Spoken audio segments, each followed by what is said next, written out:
Before we get into today's edition of Just the Truth, let me tell you about the latest special from Mike Lindell at MyPillow. The standard MyPillow, normally $49.98 for a limited time only, just $14.88 with promo code Joey. Go to MyPillow.com, click on the radio listener specials, and see all the specials. There's a limited quantity of just 10 at this special price. That's $14.88 with promo code Joey. Thanks for joining me in the PhD Weight Loss Studio. To lose weight for the last time, visit myphdweightloss.com. President-elect Donald Trump issued an ultimatum to the Hamas terrorists. If the hostages taken in October of 2023 are not released by the time he assumes office on January 20th, there will be all hell to pay, he said.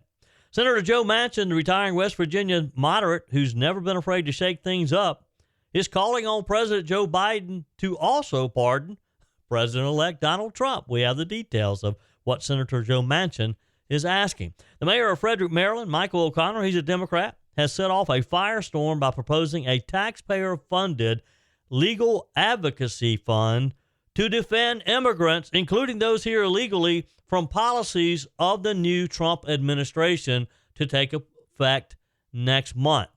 And Jamie Komoroski, the woman who drove drunk and sadly killed Samantha Miller on her wedding night in Folly Beach, South Carolina, has been sentenced to 25 years in prison after pleading guilty to multiple charges. I told you we'd be back. And ye shall know the truth, and the truth shall make you free. It's Joey Hudson. I wanted to name it the Joey Hudson bill, but, they don't allow you to put names on bills. But I wanted to call it the Joey Hudson bill because I know that one's been near and dear to you for a number of years. That's how it's done. Let your voice be heard. And the truth shall set you free. Here's Joey Hudson.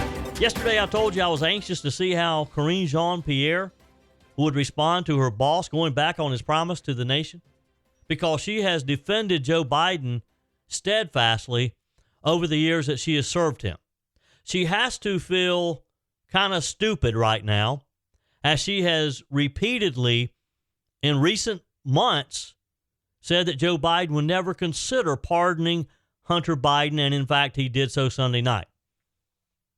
So we got to hear her response yesterday, and being the professional that she is, she rebounded quickly and had a perfectly, in her mind, good explanation of Joe Biden's latest reversal. You have said repeatedly yourself since the election, the president has said for months, no pardon was coming.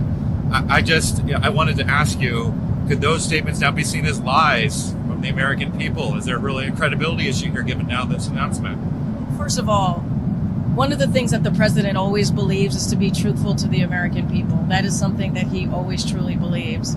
And if you see the end of his, I assume that you've read his statement, and you look at the end of that statement, and he actually says that in the first line in the last paragraph, and respects the thinking and how the American people will actually see this in his decision making. And I would encourage everyone to read in full the president's statement. I think he lays out his thought process. He lays out how he came to this decision. He came to this decision this weekend. So let's be very clear about that. He says it himself. It's in his voice. He said he came to this decision this weekend. And he said he wrestled with this. And because he believes in the justice system, but he also believes that the war politics infected the process and led to a miscarriage of justice. A miscarriage of justice is her explanation. This latest decision of Joe Biden, of course, sent shockwaves throughout Washington, even among Democrats. Supporters call it a father's attempt to protect his son from politically motivated attacks. Critics see it as a betrayal of the very principles of justice and equality of the law. Joe Biden issued a full pardon of his son, Hunter Biden. We talked about it yesterday, citing what he called selective and unfair prosecution by his political opponents. This comes after Hunter was convicted of 3 gun felonies and pleaded guilty to failing to pay $1.4 million in taxes related to his foreign business dealings. Now, the White House and Joe Biden and the supporters of the president are trying to say, well, this was politically motivated, just like Donald Trump. The difference is Hunter Biden actually broke the law. He did not pay his taxes and would not have paid them had this not come up. On the other hand, they like to say that, well, you know, they're pointing the finger at Donald Trump. Donald Trump and his family, they haven't done anything other than run a business. White House Press Secretary Karine Jean-Pierre defended the pardon aboard Air Force One. They were traveling, saying that Hunter was singled out because of his last name. This was war politics at play. Ms. Jean-Pierre used the term war politics multiple times. I guess overnight, she kind of sat around thinking of, okay, how do I spin this? And what's my talking points here? What's the key word? And war politics was the phrase she settled on. She argued that the political adversaries had targeted little Hunter simply because he's the president's son. Now, you got to admit, the timing and justification for the pardon are questionable. One of the strongest rebukes came from one of Joe Biden's own, from Colorado Governor Jared Polis, a Democrat. He tweeted, "While as a father, I certainly understand President Biden's natural desire to help his son, I'm disappointed that he put his family ahead of the country. This is a bad precedent that could be abused by later presidents and will sadly tarnish his reputation." What reputation is that there, Governor? His reputation as a liar? He just confirmed what we all have suspected and believed for years now. Representative Greg Stanton of Arizona contradicted Biden's claim that Hunter was a victim of selective prosecution, saying this wasn't a politically motivated prosecution. Hunter committed felonies and was convicted by a jury of his peers. Even leading Democrat strategist Mark Penn weighed in, calling the pardon disgraceful. This was not a pardon of just Hunter Biden, but of Joe Biden himself.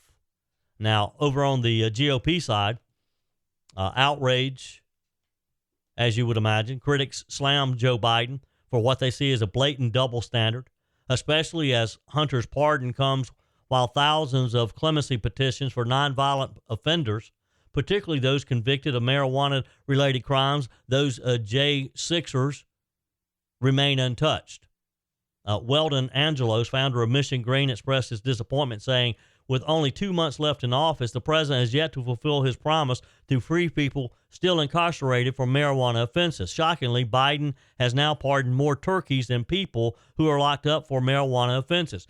This group, Mission Green, doesn't believe you should have to go to prison because you broke the law in states that still outlaw the use of marijuana. Now, on the other side, those who somehow believe they can defend Joe Biden argue that the pardon was necessary to protect Hunter from what they see as politically driven persecution. Karine Jean-Pierre emphasized that Biden still believes in the Department of Justice, but felt compelled to act due to the politically infected nature of the case. So, yes, he believes in justice for all. It's just he likes to hand out the justice that he thinks is necessary when it comes to his family. And evidently, the First Lady was probably the deciding factor here. There were reports yesterday that Joe Biden seemed to really be conflicted as to whether or not he should issue a pardon to his son. Maybe, just maybe, I'm going to give him the benefit of the doubt. Maybe Joe was feeling a little hesitant about it, but Dr. Jill Biden, according to reports, probably pushed him over the ledge. The First Lady offered her unqualified support, telling reporters at a White House Christmas event but prior to them leaving, "Of course I support the pardon of my son," she said, and smiled real big. Reports are that she pushed Joe Biden to just do it, to help their son.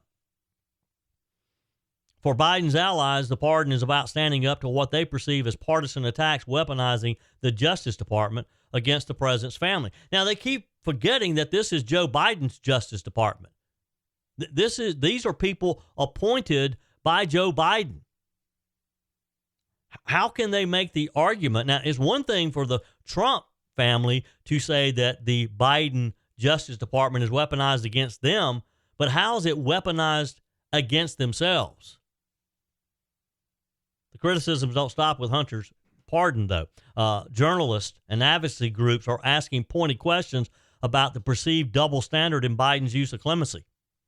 One reporter aboard Air Force One asked Jean Pierre, the United States has more people in prison than any country on earth. Can we expect that other people whose clemency petitions are sitting at the White House will see the same care and attention that the president gave his own son?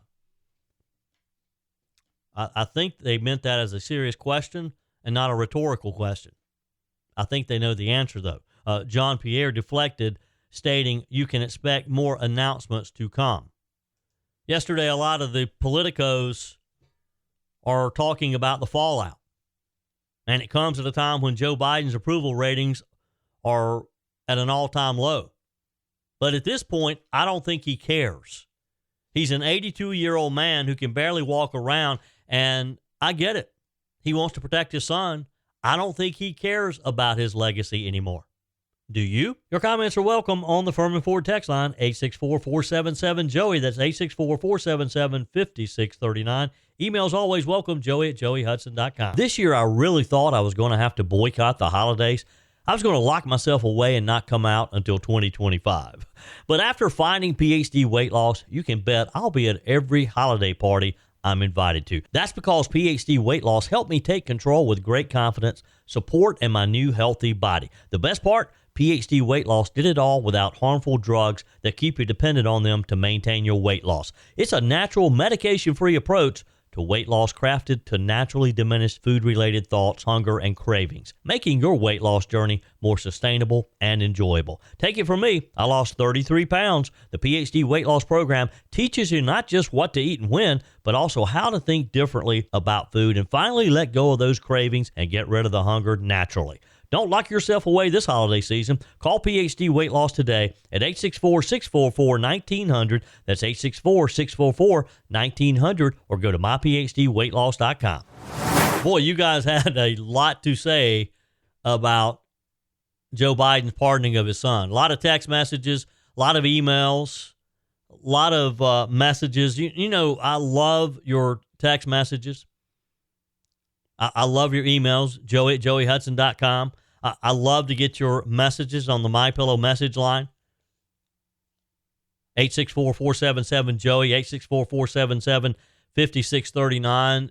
You can call, leave a quick message on the MyPillow message line. And speaking of MyPillow, when you go to MyPillow.com, always use promo code Joey to get the very best deal. Mike Lindell has his Christmas extravaganza going on right now. You can get the season's flannel sheets for as low as $59.98 when you use promo code Joey. They're not going to last long, so you might want to go ahead and call 800-893-4059 or go to MyPillow.com and get your order. The My Slippers, for example, they're regularly $119.98, and they haven't been on sale all year. Right now for Christmas, Mike Lindell has them for only $59.98 when you use promo code Joey. Their 6-piece towel sets are back in stock with extremely limited quantities. So you want to order these two for only $29.98 with promo code Joey. Go to MyPillow.com or call 800-893-4059. Go ahead and get that Christmas shopping done. With hundreds of MyPillow products, there's something for everyone on your Christmas list, from bathrobes to duvets to quilts, down comforters, and so much more. MyPillow.com, promo code Joey. Jennifer writes on the text line, I heard the news about President Biden pardoning his son Hunter. I'm just curious.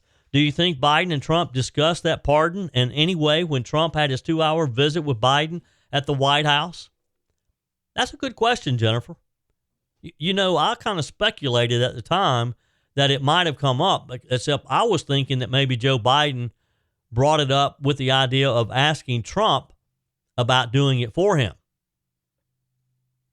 Texter Albert says, in reference to the restructuring of all the federal law enforcement departments, those employees are found to have been involved in unlawful actions should be fired and not receive any ongoing compensation or pension benefits. I don't want to see these people sitting on the beach sipping a cold drink with my taxpayer dollars paying for it. You're right on that, Albert. Mr. Thomas in Morganton writes, I bet the Biden Thanksgiving table talk went something like this.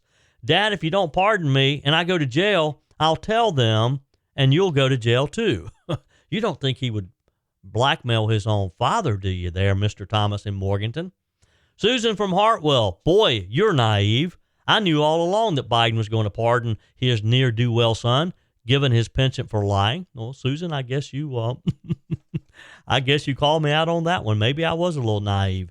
I just didn't think that even Joe Biden could so blatantly lie to the American people. He'd have been better off to just not say anything about it, rather than declaring every opportunity that, oh, I'll never pardon my son. He should have just never said anything about it and then done it.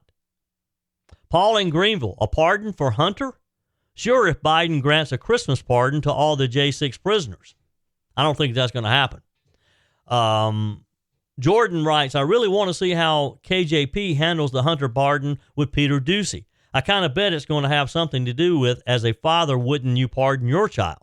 We all knew it was coming. It just shows you can dodge justice when your dad is a traitor to the country.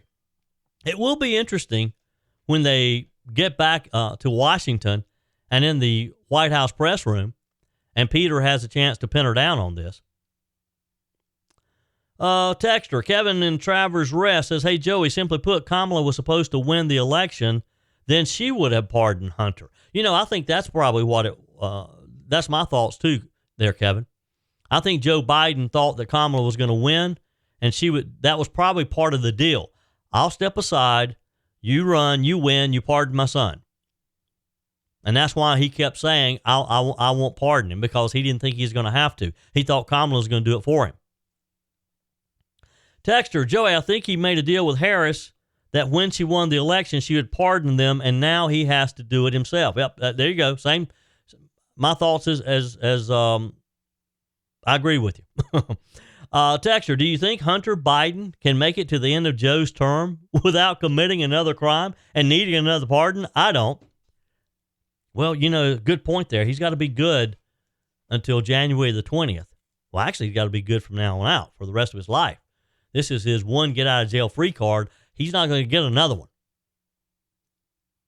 Although it is interesting, and Senator Tom Cotton confirmed yesterday, and I wasn't aware of this, but the fact that Hunter has been pardoned, he now cannot plead the fifth if brought before Congress or in an investigation, he is called to testify about these offenses.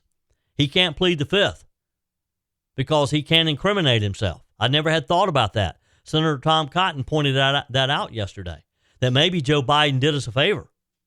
Now, whether or not they'll ever get little Hunter back in before Congress, who knows? But that's where we have to push our Republican majority in the House. Texter, hey, Joey, can the president pardon someone for anticipated charges? Seems the president's authority to pardon should not be applied to future cases. No, it's not applied to future cases. It did wipe the past completely clean, though. Whether it's offenses that we know of or offenses that we don't know of, if they appeared in that or if they happened in that particular time. Texter, Joey, the pardon came because Hunter has video of Joe named in a compromising position. Seen on X, there is no one else it could be. Probably from his laptop, Joe was blackmailed by his son. Yep, I agree with you. Joe did not want Hunter in jail talking. Texter, hey, Joey, this is Cheryl. If anyone believed that he wouldn't pardon his son, they're just silly. I always knew he would pardon him on the way out the door. If I had the power to save my child from prison, I would. Now, I say that knowing that I had not groomed my child to love of life and debauchery, deceit, and crime. Thank you, Cheryl. Texter, he should have pardoned Hunter at the same time as the turkeys. It would have been more fitting. He has pardoned a number of turkeys in these past few weeks, hasn't he? Texter, Joy, there can be no healing of the country until some of those people go to jail. Also, the fix was in as soon as Hunter pled guilty. I think you're probably right there too. I guess we knew it was coming. We just didn't want to admit it. Texter, Joey, Trump worked for free and he got barbecued Hunter is not clean and left cocaine in the White House. How does old Joe say he's clean? He's far from it. Let's let the old man believe what he wants to believe. Wow. Your comments are welcome as well. You can email me, joey@joeyhudson.com. Whether you're replacing a broken appliance or maybe you're just upgrading, you're totally remodeling the kitchen, when it's time to get those new appliances, when you're ready for them, you don't want to have to wait weeks or even months to get started using them, right? Well, that's not the case when you shop with my friends at Discounted Appliance Warehouse. With over 11,000 square feet and 1,500 appliances at any given time, you can buy today and use today quite often. I'm talking about shopping with my friends at Discounted Appliance Warehouse in Pickens. It's worth the short drive over to Pickens. Jeff, Johnny, Kyle, the whole team over there, they'll take good care of you. They have an award-winning service department, expert installation, extended warranties, and at Discounted Appliance Warehouse, they treat you like family. You're more than just a credit card swipe to all the team over there. Discounted Appliance Warehouse, they're proud to offer Speed Queen, the only washer and dryers with manufacturer's warranties that cover parts and labor. You owe it to yourself, if you're looking for a new appliance, to head over to Pickens to Discounted Appliance Warehouse online at dawpickens.com, dawpickens.com. As we're into December now, Christmas just a few weeks away, then New Year's, and then on to January 20th, the reality of Donald Trump back in the White House is starting to come in.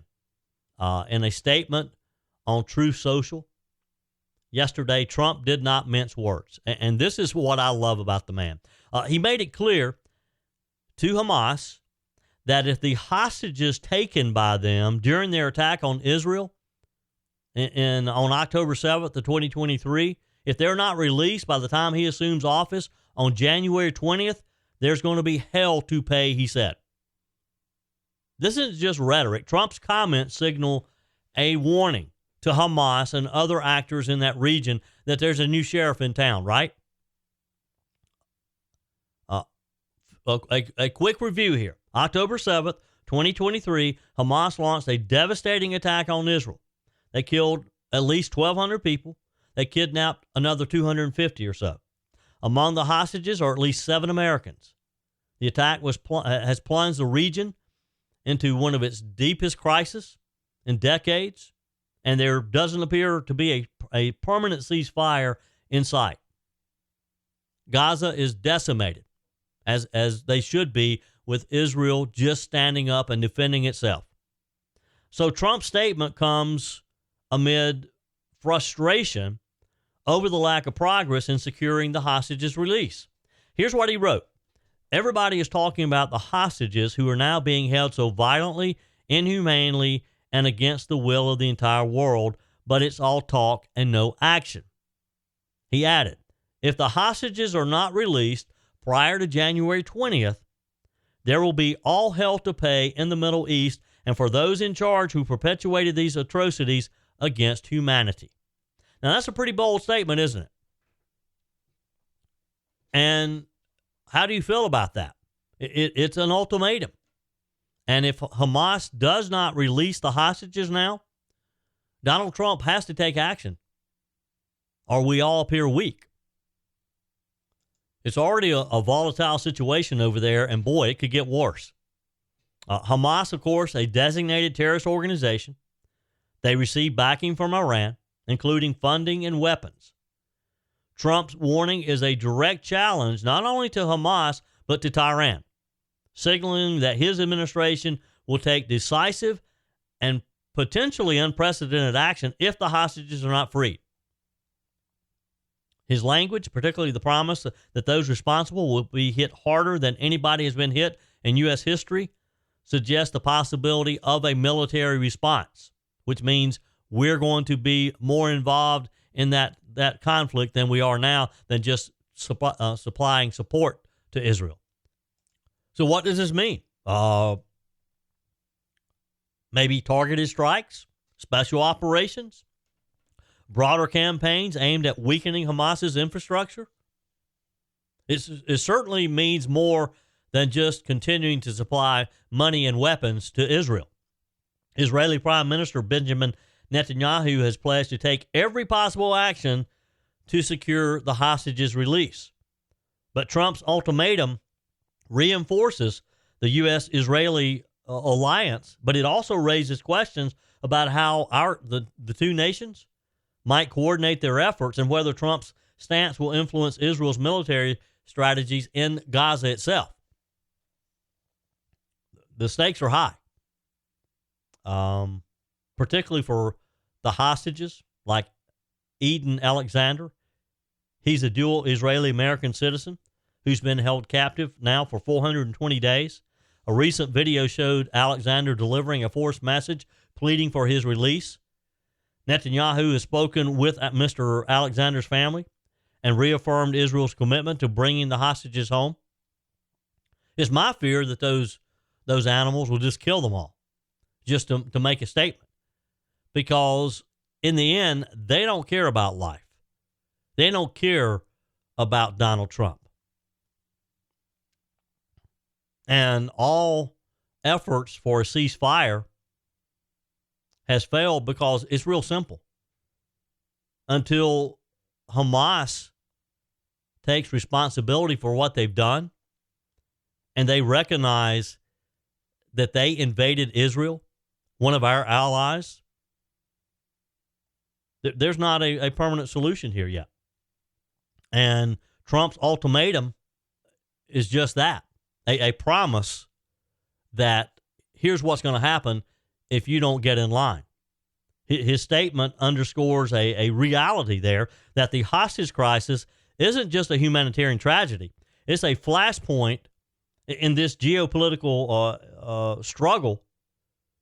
His words are a rallying cry for decisive action and a reminder of the challenges we all face and what he's willing to do to accomplish of getting these hostages released. Moving on to another topic. Here's another thank you, Joe Biden. More troubling news for the retail sector as Walgreens, one of the nation's largest pharmacy chains, announced yesterday that it's going to close around 1,200 stores over the next few years. Walgreens operates about 8,500 locations nationwide. It's struggling with significant losses, including a staggering $3 billion in the final quarter of this year. CEO Tim Wentworth said earlier this year that changes are imminent for underperforming locations, which account for nearly 25% of the Walgreens store locations. By the end of the fiscal year, Walgreens will have already closed about 500 stores this year, with hundreds more to follow in the next 2 years as part of what Wentworth described as a critical rebasing strategy. He emphasized that while the turnaround will take time, the company is confident that it ultimately will yield financial and consumer benefits. This news adds Walgreens to the growing list of major retailers scaling back: GameStop, Sears, their competitor CVS, Walmart. Others have recently closed locations amid the challenges of a shifting retail landscape.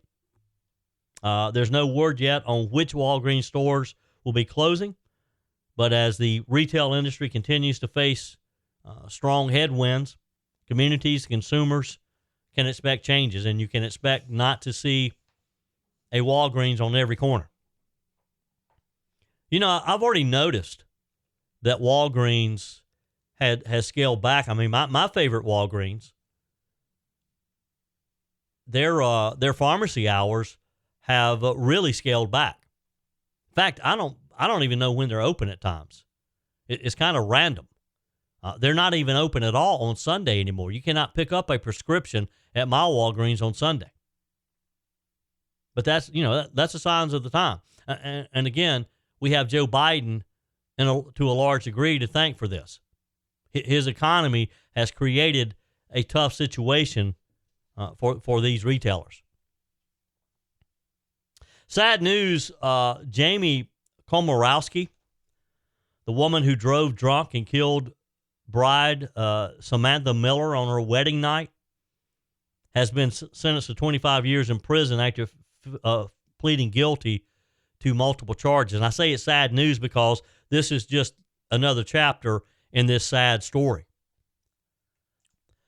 It started on April 28th, 2023, when newlyweds Samantha Miller and Eric Hutchinson were leaving their wedding reception in Folly Beach, South Carolina.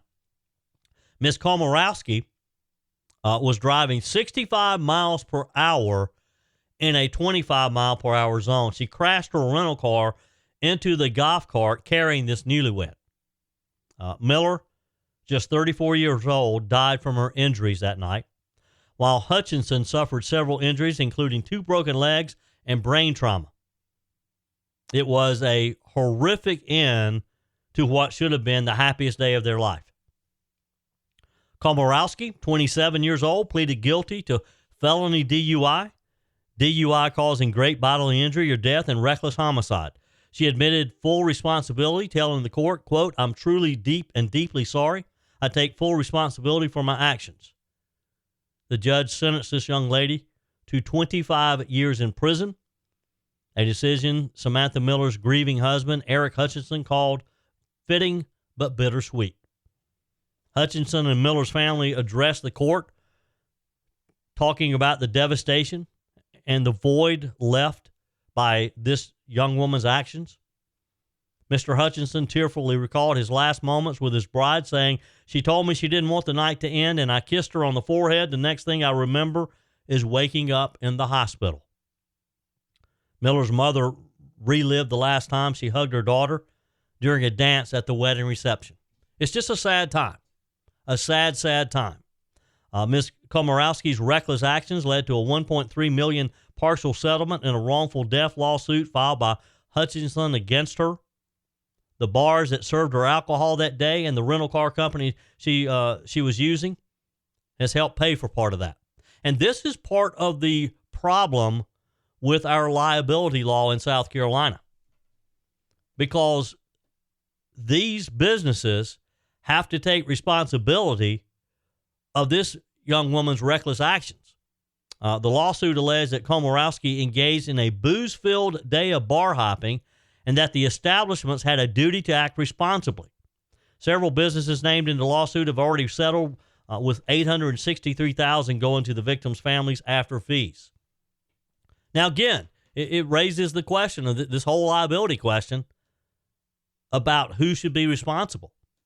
Should these businesses, should the rental car company be responsible that this lady was driving drunk? And should these restaurants and bars be responsible for this lady who was not consuming alcohol responsibly? Evidently, there were several involved. Again, it's just sad for all parties involved. Your comments are welcome on the Furman Ford text line, 864-477-JOEY. That's 864-477-5639.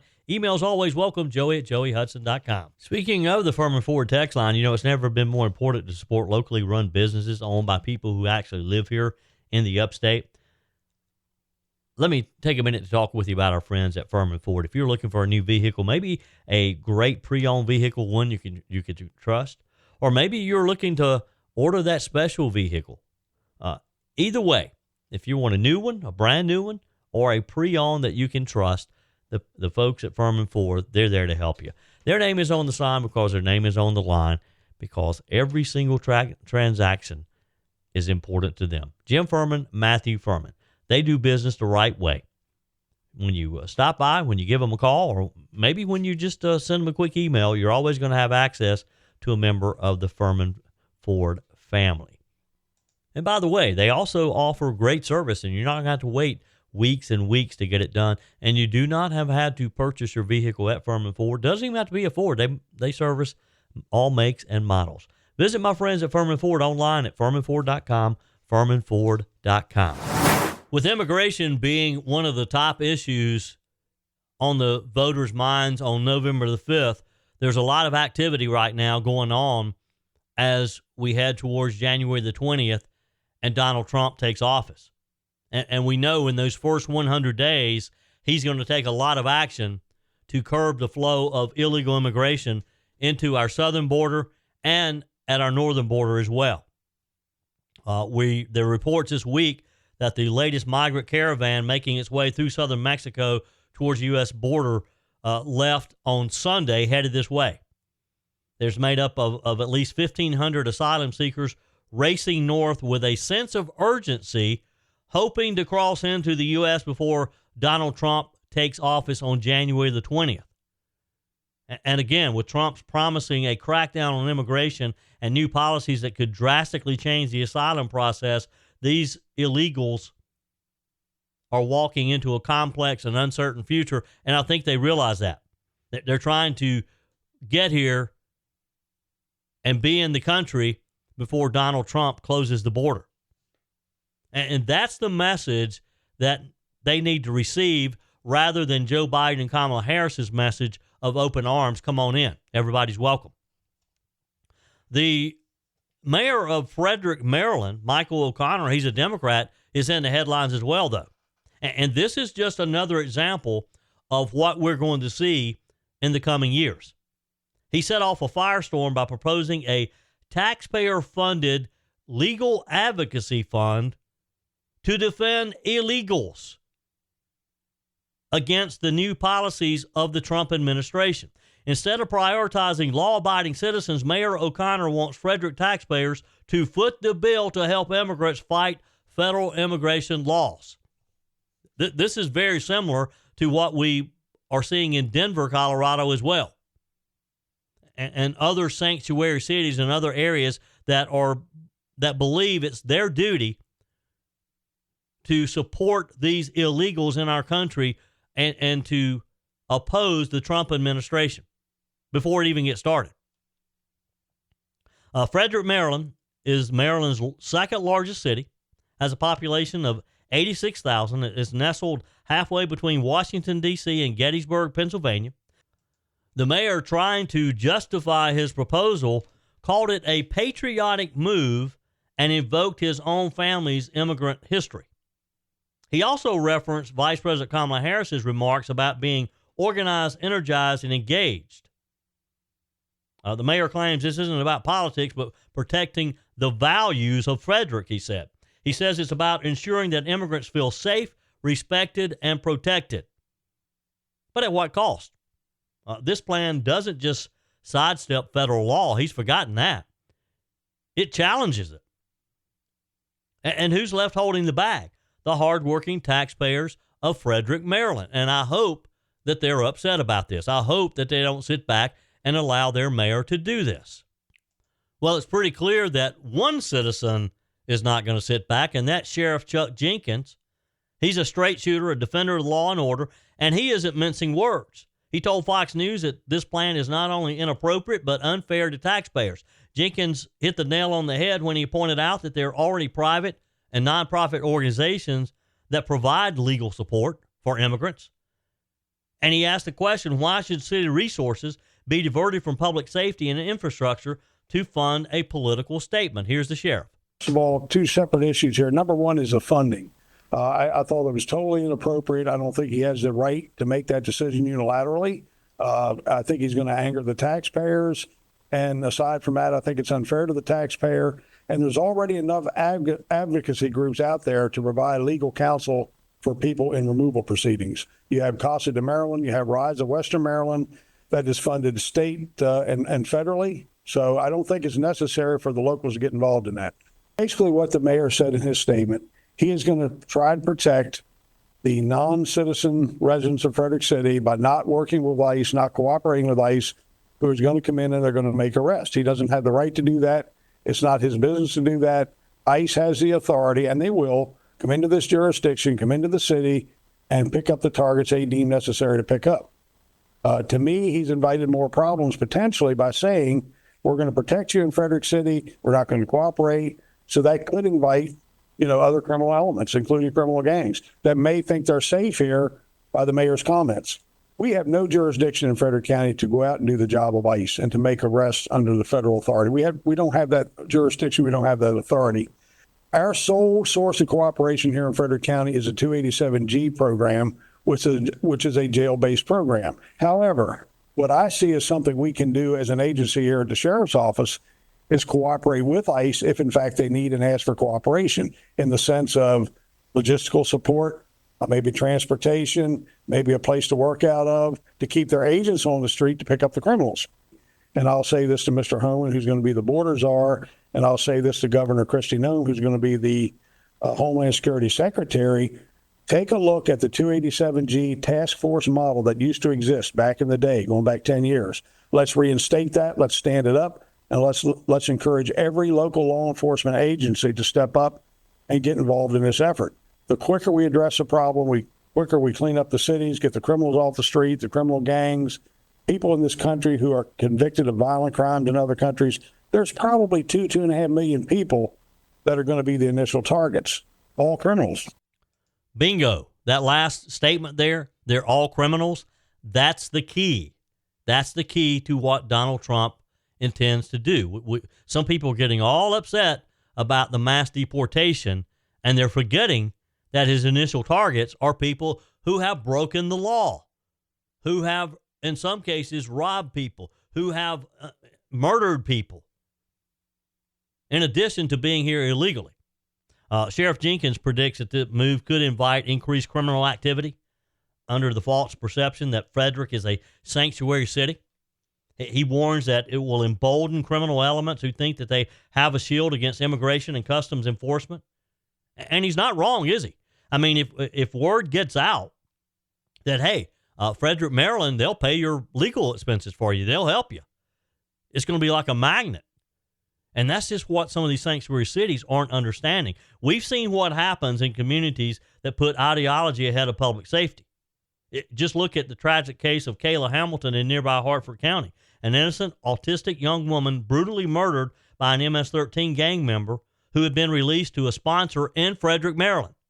This is what happens when policies prioritize political correctness over protecting American citizens.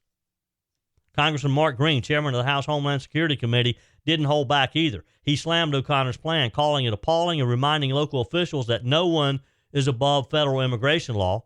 And here's the kicker. The Trump administration isn't going to stand by and let this kind of lawlessness slide. Tom Homan, the new border czar, has made it clear that ICE doesn't need Frederick's permission to enforce federal laws, and I suspect that Tom Homan is going to enforce that. I suspect he doesn't care what Mayor O'Connor in Frederick, Maryland cares or thinks about federal law. Tom Homan is going to send his ICE agents in there, and they're going to do their job. And let's not forget, it's not about just Frederick, Maryland.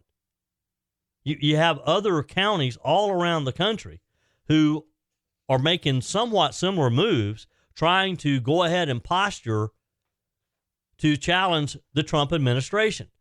It's not going to go over too good for them. It's not going to be a happy ending, I'm afraid. So that brings us back to a question that I've asked multiple times these past few weeks, particularly after Tom Homan was named as the border czar. What role does local government play in this? Because they seem to think that if they don't want ICE and the federal government in there, that they have that opportunity, that they have that option to not cooperate with the federal government. We're going to see how this turns out. That's it for today's edition of Just the Truth. Thanks for joining me in the PhD Weight Loss Studios. To lose weight for the last time, visit myphdweightloss.com. If you haven't joined my mailing list yet, visit my website, joeyhudson.com. Click on the Connect with Joey button so that you can receive our emails and the most up-to-date news. Also, join me on my YouTube channel. Be sure and like, comment, and subscribe. Just search for Joey Hudson. As always, thanks for spending a few minutes of your day with me. Do me a favor and forward this episode to a few friends. Just click on the share button and send to your contacts. We need to build an army of conservatives to win our country back, and we can do that by continuing to share the truth with our friends and family. Keep those comments coming via the Furman Ford text line 864-477-JOEY. Email to joey@joeyhudson.com, and I love your messages on the MyPillow message line. Again, that's 864-477-JOEY, 864-477-5639. Be sure and take advantage of the MyPillow special, just $14.88 on the standard MyPillows when you use promo code Joey. Order online at mypillow.com or call 800-893-4053. We're back again tomorrow and hope you'll plan to join us. Until then, remember, God's got this. He's still in control.